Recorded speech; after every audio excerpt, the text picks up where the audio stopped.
Hey guys, I'm Chawla. I'm a wedding photographer and a Sony artisan.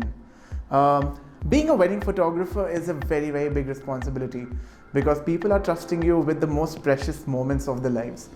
And wedding photography is also a very challenging task because you come across bad lighting, you come across chaotic conditions, you come across very hectic schedules.